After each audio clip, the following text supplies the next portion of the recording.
Իշխանությունները որոշել են Կարմիր Սարում ցեմենտի հումքի հանք բացելու թույլտվություն տալ, նախ կխնդրենք ներկայացնել, թե այդ հանքի ինչպիսի խնդիրներ է ստեղծելու եւ հատկապես որ համայնքների համար։ Հանքի որպես ազդակիր համայնք, հանքարդյունաբերողը ընտրել էր Գինևեթ համայնքը, բայց փաստացիորեն մեր այգիները, այգեզարդի այգիները ավելի մոտ են հանքին, հանքարդյունաբերվող գոտուն, քան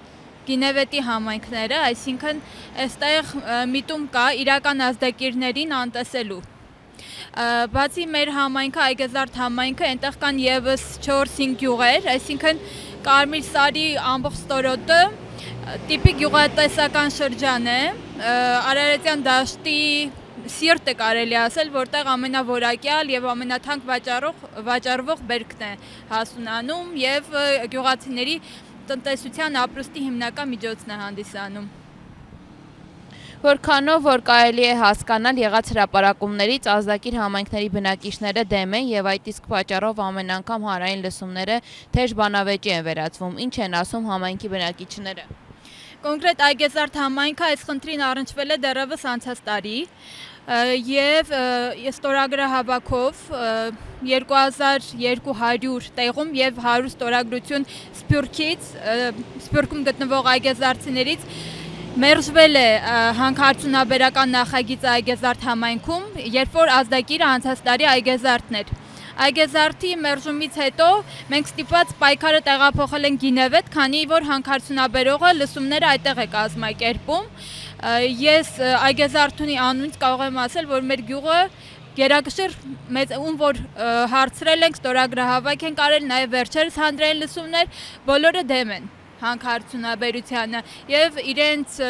նախընտրում են գյուղատնտեսությունը որպես իրենց տնտեսական մոդել։ Ունենալով Ամուլսարի օրինակը, երբ բնապահպանների տարիների պայքարը անտեսեցին իշխանությունները, որոնք մինչ իշխանության գալը իրենք էլ դեմ էին հանքի շահագործմանը, հիմա որքանով արդյունավետ կարող է լինել բնապահպանների եւ ազդակիր համայնքի բնակիչների պայքարը։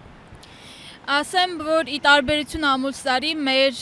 խնդիրը ավելի լոկալ է, տեղային է, Ամուլսարի դեպքում նաև միջազգային խաղացողներ կան, սրա ապացույցն է նաև անցած տարի շրջակա միջավայրի նախարարության տված բացասական եզրակացությունը,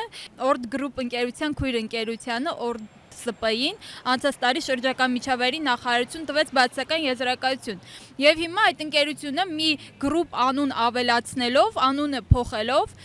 նույն սեփականատերերով կրկին եկել է նույն հանքի համար հայտ է ներկայացրել։ Ինչ են արձագանքում պետական մարմինների ներկայացուցիչները, երբ բնապահպանները եւ բնակիչները մատնացույց են անում սպասվող խնդիրները, լուծումներ առաջարկում են իրենք։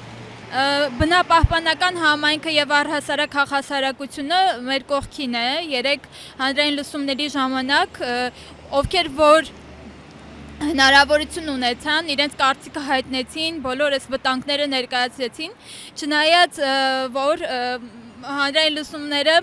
ժամանակից շուտ դադարեցվեցին եւ մարդիկ, ովքեր ժամ ու կես ձեռք էին բարձրացրել հարց տալու համար, այդպես էլ հարց տալու հնարավորություն չունեցան,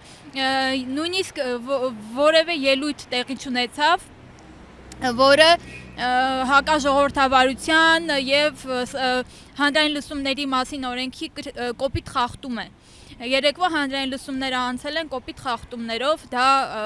արձանագրված է, դա փաստ է եւ հաջորդ պետական օղակը Վեդու ավականին, երբ որ որոշում կայացնի, պետք է անշուշտ սա նկատի ունենա։ Իրենց համայնքում տեղի ունեցել անօրինական, հակասահմանադրական հանրային լսում եւ դրա պատասխանատվությունը իրենք են կրում։ Եթե նման հանրային լսումներով անցած նախագծին նրանք համաձայնություն տան, նշանակում է, այսինքն նորմալ են համարում այդպիսի հակաժողովրդական դրսևորումներ իրենց համայնքում։ Կա հաշվարկ, թե ինչպիսի վնասներ կկրեն շրջակայքում գյուղատնտեսությամբ զբաղվողները։